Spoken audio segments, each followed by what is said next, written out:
Is this some kind of joke? You expect us to believe you have a $58,000 check? The words cut through the late afternoon buzz of Liberty Financial's downtown branch. If you'll just look at the screen. Conversation stopped. A few heads turned. Behind the counter teller, Ethan Clark held up a check between his fingers as if it were evidence of a crime. Dr. Maya Thompson stood across from him, steady and graceful, her posture calm, but her pulse quickening. She'd been through worse moments in life, but something about this one, the tone in his voice, the way he looked at her, made the air feel heavy. Ethan squinted at the paper. $58,000, he said, almost with disbelief. That's a big number for a personal account. His words carried the smug confidence of someone certain he'd just caught a fraud. Before Maya could answer, he tore the check clean down the middle. The sound cracked like a gunshot. Tiny white fragments scattered over the counter. A few people gasped. A mother near the door pulled her child closer. Someone whispered, "Did he just rip that up?" Maya didn't move. Her fingers pressed lightly against the cool countertop as she watched the remains of her check drift to the floor. Her voice, when it came, was quiet but firm. "You shouldn't have done that." Ethan smirked.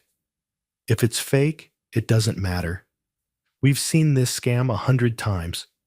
Big checks, fake companies' fancy names. Happens all the time." He said it loud enough for everyone in line to hear. A few chuckles broke out from the back. Someone muttered, "Unbelievable." The security guard near the door shifted one hand resting on his belt, watching Maya more closely than the man who destroyed her property. "Ma'am," Ethan continued, "you'll need to show ID and proof of address. We'll also need to verify where this came from." Maya took a slow breath and reached into her handbag. "That won't be a problem," she said, pulling out her passport and driver's license. She placed them neatly on the counter. "And you might want to handle these with more care than my check."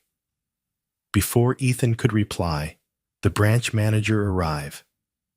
Karen's eyes swept over Maya, sharp, assessing, dismissive. "We'll have to run a verification," she said. "Standard protocol." Maya met her gaze without flinching. "Is destroying a check part of your protocol too?" Karen blinked, thrown off for just a second before composing herself. "We take fraud seriously, ma'am. It's for your protection as well." That was when a young man near the back lifted his phone and started recording. "I can't believe this," he said softly into his camera. "They just tore up a woman's check. This is wild." The small red dot blinked on screen live. Within minutes, the video started gathering viewers. Comments began to stream. "This is disgusting. Why are they treating her like that? Tag the news through it all." Maya didn't raise her voice. "You're making a mistake," she said evenly. "That check was issued directly from Horizon Systems' corporate account." Ethan laughed under his breath. "Sure it was. I'll call and see if this company even exists." Karen nodded. "Do that.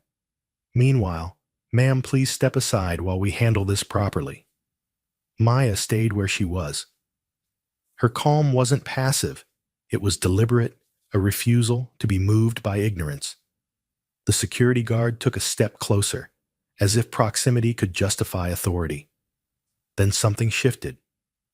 Maya's gaze moved beyond them, past the counter, past the curious faces, toward the glass doors that opened to Michigan Avenue. Outside, the afternoon light was fading, and a giant digital billboard flickered to life across the street.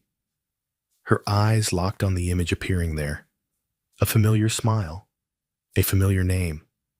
Jonathan Reed, CEO of Liberty Financial. her husband. The slogan beneath his photo read, integrity, innovation, inclusion. Maya's lips curved into the faintest hint of a smile. She turned her attention back to Ethan. You might want to take another look at that name, she said softly. He frowned. What? She nodded toward the window. The man on that billboard signs your paycheck. Ethan followed her gaze. His jaw dropped. Karen looked too, her confident mask cracking. The silence that followed was instant, heavy, suffocating. The man with the live stream whispered, "Oh my God, that's her husband." Ethan's face went pale. Wait, you're married to him? Maya straightened her shoulders, her expression calm, but her words sharp enough to cut glass. I'm married to the person who believed this company stood for respect. No one moved. No one breathed. She looked down at the torn pieces of her check. Funny thing about truth, she said quietly. It always finds its way back. Then she pulled out her phone, her tone still even almost gentle. John, she said, you should probably come down here. Outside, the billboard continued to glow against the Chicago skyline, a silent witness to the chaos below. Inside, every person in that room knew they had just crossed a line that would change everything. Because when power, prejudice, and dignity collide, something bigger than embarrassment begins. It becomes justice in motion. And for Liberty Financial, that justice was already on its way. The tension in Liberty Financial's downtown Chicago branch was thick enough to taste. Dr. Maya Thompson stood at the counter quiet but unyielding, while the two employees, Ethan Clark and branch manager Karen Whitmore, scrambled to justify the spectacle they'd created. The torn check lay on the floor between them like evidence of something far uglier than fraud. Outside the window, the glowing image of Jonathan Reed Maya's husband and the CEO of the very bank they worked for shone down from the billboard, but neither of them had the courage to meet her eyes. Ethan broke first. Look, ma'am, I'm sure this is all a misunderstanding, he said, his voice trembling as he tried to mask his fear behind corporate politeness. But his arrogance still leaked through every word. It's just, well, you have to understand big checks like this. They raise flags. We follow procedure. Procedure, Maya repeated softly. The word tasted bitter on her tongue. Does your procedure involve tearing up a client's check before you even verify it? Karen stepped in, trying to regain control of the situation. Dr. Thompson, please understand that our staff are trained to identify suspicious transactions. We have to protect the integrity of the institution. Maya turned toward her, her calmness more unnerving than anger could ever be. Integrity, she echoed. Her gaze shifted toward the billboard outside, where Jonathan's smiling face was still illuminated above the city. I'm glad you used that word. The crowd that had gathered remained silent, phones discreetly raised to capture the confrontation. The live stream had already gone viral. Thousands were watching in real time as the story unfolded. A professional black woman humiliated for daring to exist in spaces where she was presumed not to belong. A security guard named Tom stood awkwardly near the entrance, shifting his weight. His hand hovered over the radio on his belt, but his eyes betrayed something else. Shame. He had been ready to remove Maya moments earlier. Now he was realizing He might have become part of a much bigger problem than he ever intended. Karen leaned closer to Maya, lowering her voice, but not her condescension. If this check is legitimate, I'm sure we can resolve it quickly, but you have to understand how it looks. Maya's voice was even controlled, but her eyes burned. You mean how I look? Karen flinched. For a second, guilt flickered across her features before pride buried it again. That's not what I meant. It's exactly what you meant, Maya said quietly. You looked at me and saw a problem to contain, not a customer to respect. She paused. But that's all right. You're not the first. And sadly, you won't be the last. Ethan's voice cracked under the weight of the silence. You don't have to make this about race, he said defensively. I would have done the same thing with anyone. A laugh, not bitter, but incredulous, escaped Maya's lips. Would you? She asked. Would you have torn up a check from a white man in a suit? Would you have called security before asking a single question? No one answered. The live stream comments began to flood faster. This is what systemic racism looks like. That woman deserves an apology. Call the news. Karen reached for the phone on the counter, pretending to make a call. Corporate security will need to verify this immediately, she said loudly, as though performing for the watching crowd. Her hand trembled slightly. Ethan picked up the torn check from the floor, his face pale. It's still fake, he muttered weakly, trying to convince himself more than anyone else. People don't just walk in with checks like this. People, Maya repeated. Her tone was calm, but precise, each word cutting with surgical accuracy. Tell me, Ethan, what kind of people are you talking about? He had no answer. Karen turned her back to Maya and whispered to Ethan Call Regional. Tell them we might have a PR situation. But her whisper wasn't quiet enough. The man with the live stream caught every word. You already have a PR situation, he said loudly, not bothering to hide his disgust. Across the lobby, a woman with a stroller shook her head. I came here to deposit $50, she muttered to no one in particular. Now I'm watching a hate crime. Maya closed her eyes for a brief moment, centering herself. She had spent years learning that dignity wasn't about silence, it was about control. Losing control meant they won, and she had no intention of giving them that satisfaction. She opened her eyes again, sharp and steady. I'm giving you both a chance, she said quietly. One last opportunity to correct your mistake before this goes any further. Karen straightened. Are you threatening us, Doctor? Thompson Maya's lips curved into a small, calm smile. Not at all, she said. I don't threaten. I document. Her words hung in the air like a quiet thunderclap. Ethan looked toward the security cameras above the teller counter, his throat tightening. Every second of this had been recorded: his arrogance, his slurs, his destruction of evidence. The reality of what he had done was beginning to dawn on him, slow and suffocating. Meanwhile, outside the branch, a small group of pedestrians had stopped to watch the billboard.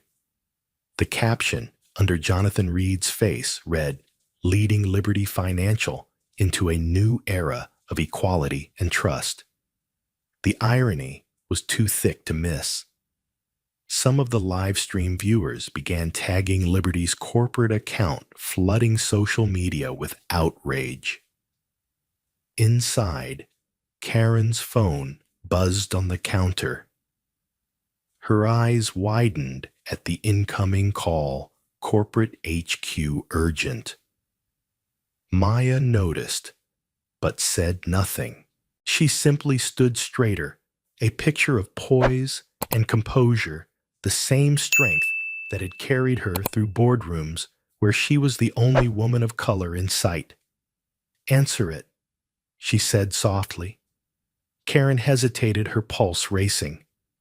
"This is Karen Whitmore, branch manager of Liberty Financial Chicago," she said into the receiver. "Yes, we're handling it. There was a woman here with a—" Her face drained of color as she listened to the voice on the other end. Maya didn't need to hear the words. She could tell by the way Karen's expression shifted from arrogance to disbelief to raw fear that the tide had turned. Ethan stepped forward, his voice barely above a whisper. "Who's on the phone?" Karen lowered the receiver, slowly, her eyes flickering toward the woman she had just accused. "Corporate," she said faintly. They said Mr. Reed is aware of the situation." Maya looked at her evenly. "Good," she said. "Then he won't have far to travel." The lobby went silent again, the weight of her calm authority pressing against every wall. Dignity had met arrogance, and dignity was winning.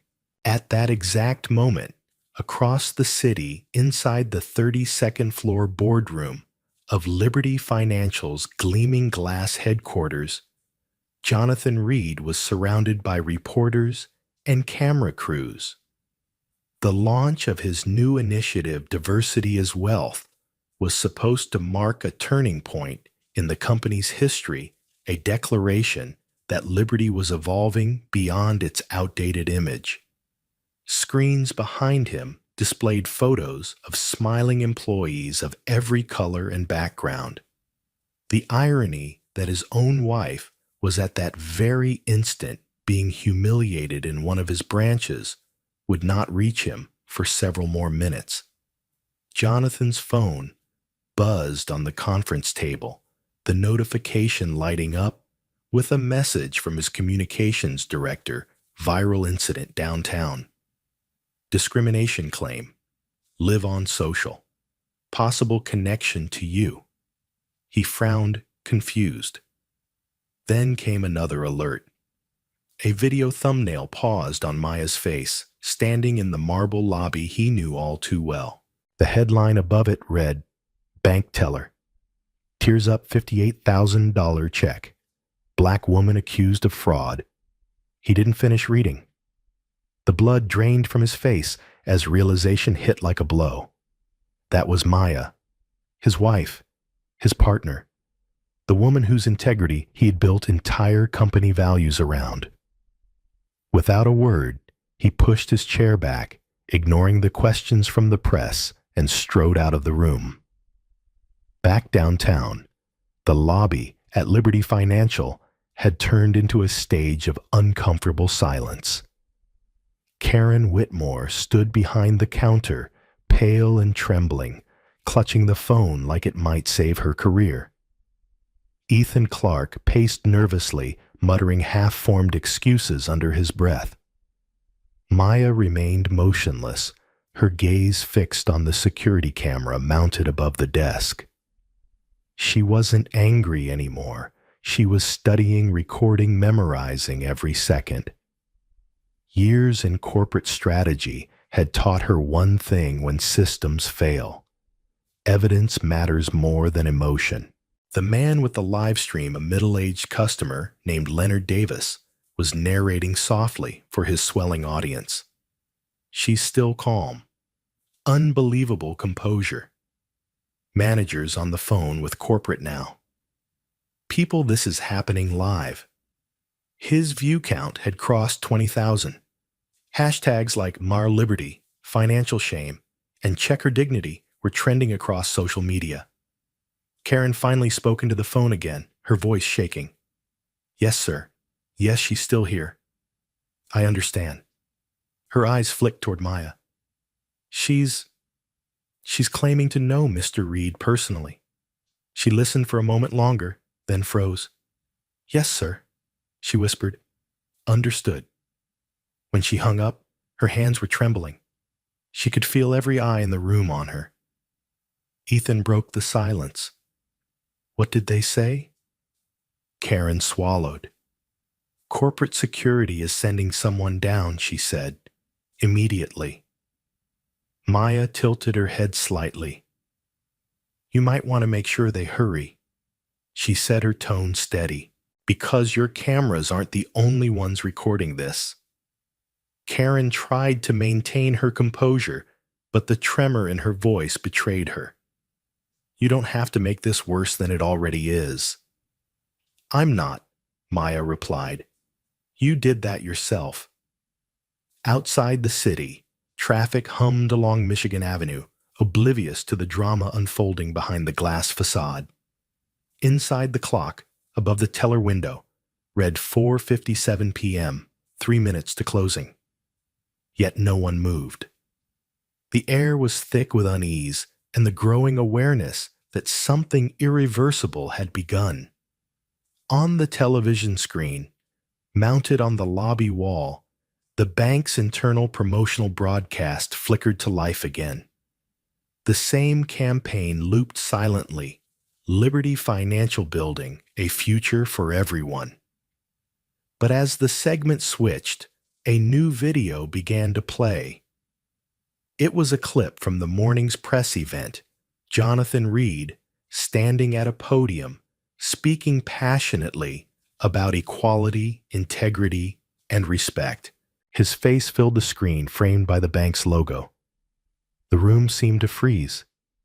Ethan's eyes darted from the screen to Maya and back again. The resemblance was undeniable, the same poise, the same calm determination. He swallowed hard. Is that your husband? He asked weakly. Maya met his gaze. It is, she said simply. A low murmur spread through the lobby as the reality set in. The woman they had accused of fraud, humiliated, and publicly demeaned, was married to the man who ran the institution they worked for. Kelsey from the next booth whispered, "Oh my God," under her breath. Even the security guard, Tom, took a step back, his face draining of color. Leonard's live stream caught every second. "Folks, you're not going to believe this," he said, voice trembling with adrenaline. "That's her husband, the CEO, the man on the billboard outside." The comment section exploded. No way. Karma in real time. How's Liberty going to talk its way out of this? Within minutes, the story leapt from social media to mainstream outlets. Newsrooms scrambled to verify. The bank's PR team was already drafting statements. Inside the branch, the shift in power was palpable. Karen's authority evaporated. Ethan's arrogance melted into panic. Only Maya remained composed, her posture regal, her silence deafening. She reached into her purse, pulled out her phone, and typed a brief message. "It's happening, just like we expected." Moments later, the sound of approaching footsteps echoed from the hallway. Every head turned as the glass doors opened, and in walked Jonathan Reed himself, flanked by 2 members of the corporate security team. The chatter stopped instantly. The sight of the CEO appearing in person at closing time was enough to strike fear into anyone who had ever worked a teller window. Jonathan's eyes found Maya immediately. He walked toward her, his expression a mixture of anger, heartbreak, and disbelief. "Are you all right?" he asked softly. "I'm fine," she replied, her voice steady but cold. "But your employees aren't," Karen stammered. "Mr. Reed, this isn't what it looks like." Jonathan turned to her, his voice controlled but cutting. "I think it's exactly what it looks like." He glanced at the check fragments still lying on the floor. "Did you tear that up?" Ethan tried to speak, but the words stuck in his throat. "I thought I was just following Jonathan," raised a hand, silencing him. "No, you were following your prejudice," he said. His tone wasn't loud, but it carried the weight of authority. "And now, you're going to live with the consequences." He turned back to Maya, placing a gentle hand on her shoulder. "You didn't deserve this," he said quietly. "No one does." Maya looked around the lobby. The cameras, the gawking faces, the irony of the billboard still glowing outside. "Maybe," she said, "it's time your company starts proving that." Outside, the billboard cycled once more to Jonathan's campaign slogan. The words glowed against the darkening sky: integrity, innovation, inclusion. Inside the branch, those same ideals had just been shattered and were waiting to be rebuilt from the ground up. The atmosphere inside Liberty Financial's downtown branch had transformed from arrogance to pure dread. The same employees who had mocked Maya Thompson minutes earlier now stood frozen, their faces drained of color as Jonathan Reed, CEO of the entire institution, stood before them. The marble lobby, once echoing with whispers and laughter, was now silent except for the steady hum of the air conditioning and the faint tapping of Maya's heels against the tile floor. Jonathan scanned the room slowly, his gaze falling on every employee who had taken part in humiliating his wife. He wasn't shouting. He didn't need to. His presence alone carried the weight of consequence. Behind him, two members of the corporate legal team stood by, quietly taking notes. Karen Whitmore clutched the edge of the counter, her knuckles white. Ethan Clark, who had torn up the check, stared down at his shoes, hoping the floor might swallow him whole. Jonathan's voice was calm, deliberate, so he began. "This is how Liberty Financial treats its customers now." The rhetorical question hung heavy in the air. No one answered. Ethan tried to open his mouth, but Jonathan lifted a hand and stopped him with a look. Maya stood beside her husband, poised and collected, the living embodiment of grace under fire. She didn't gloat, didn't raise her voice. The power in the room had shifted entirely without her saying a word. "Mrs. Whitmore," Jonathan said, turning toward the manager. "I assume you were in charge here today?" Karen nodded faintly. "Yes, sir. We believe the check was fraudulent. I was following protocol." Jonathan's tone didn't change. "Protocol," he repeated, "doesn't include public humiliation, racial profiling, or destroying customer property." He took a step closer, his eyes locked on hers. "You didn't just make a mistake, Ms. Whitmore. You exposed a culture problem in this company that I can no longer ignore." Karen's throat tightened. "Mr. Reed, please, I can explain." "You had every opportunity to explain," Maya interrupted gently. Her voice was soft, but it cut through the silence like glass. "You chose to assume. You chose to believe I didn't belong here. And now, every camera in this building has captured that choice."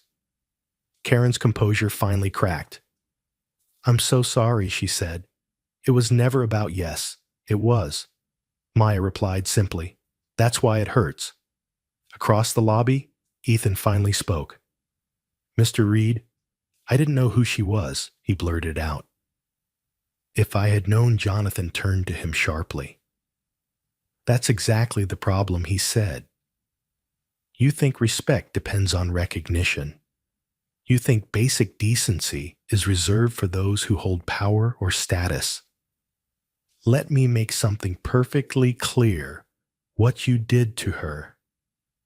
You did to every customer who walks into this building, believing they'll be treated fairly.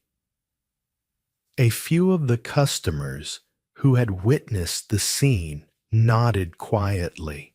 One woman, still holding her phone, lowered it slowly, her eyes wet with shame. Even the security guard, Tom, who had once stood in Maya's way, now seemed visibly remorseful. Maya stepped forward, her voice calm and firm.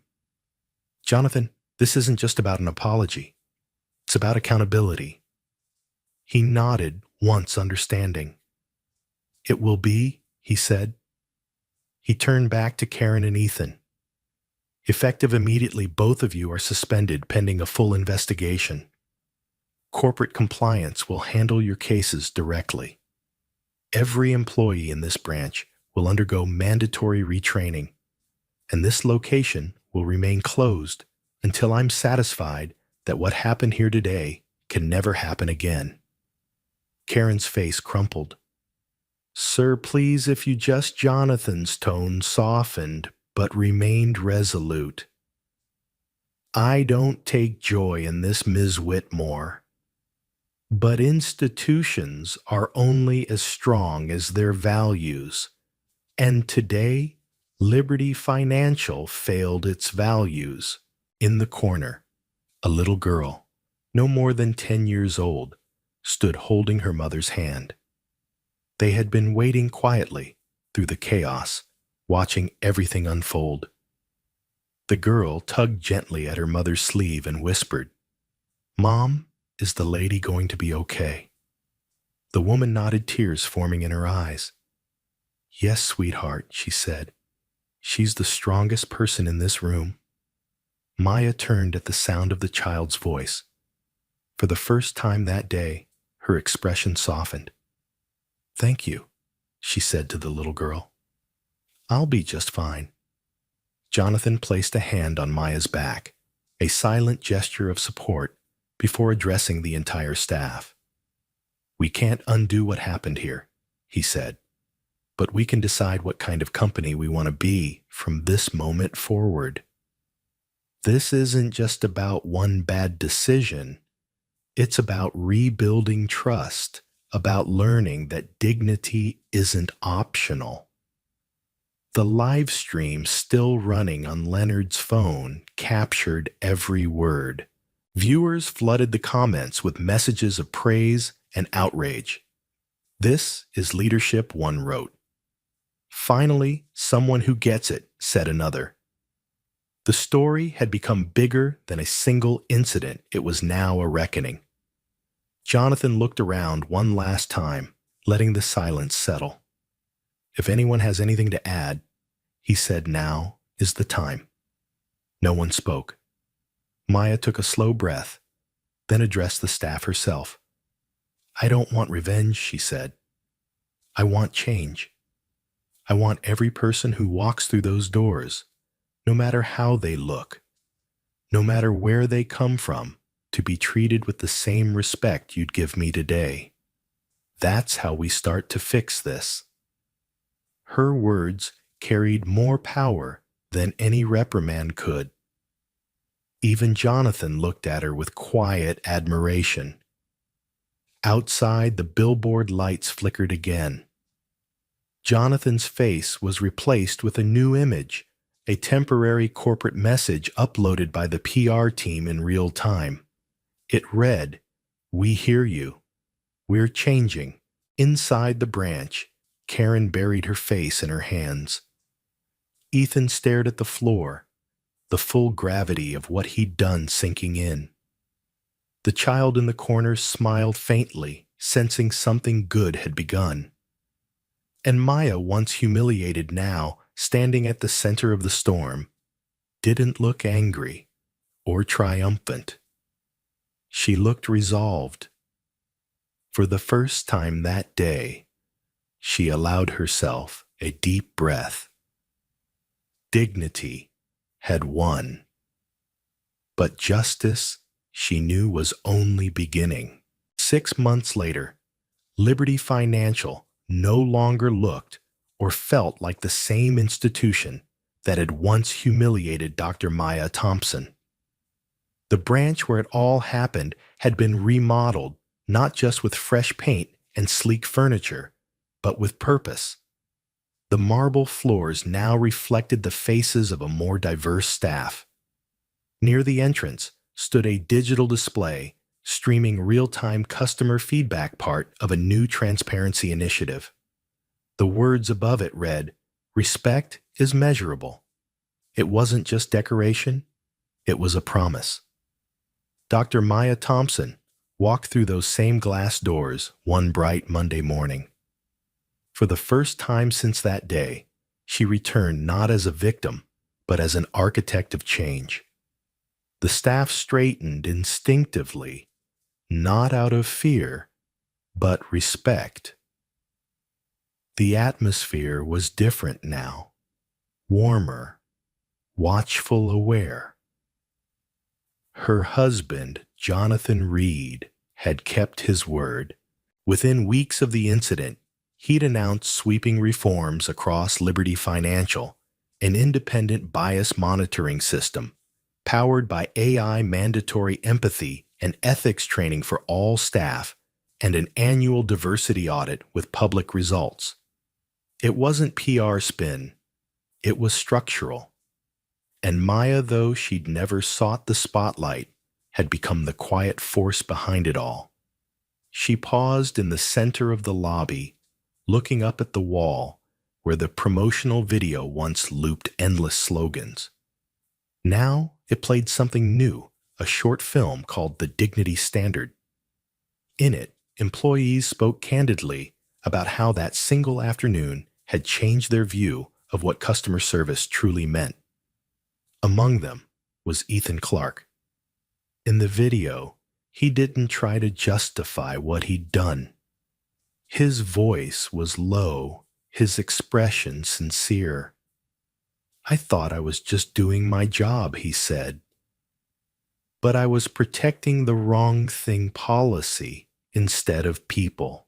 I'll never forget the look in her eyes when she stayed calm while I lost my humanity. Ethan now led Liberty's new internal mentorship program teaching young employees about cultural intelligence and accountability. It wasn't redemption by title, but by transformation. He had earned it through action. Karen Whitmore's story took a different path.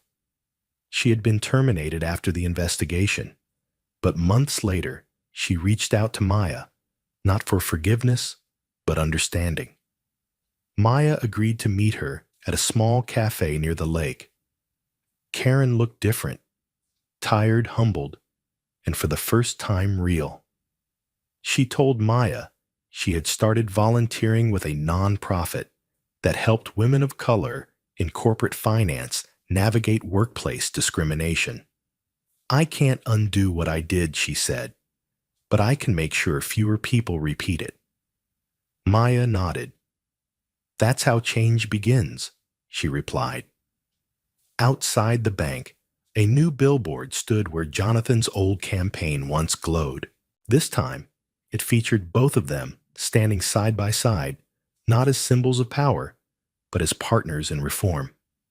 The caption read, "Integrity isn't what you say, it's what you correct."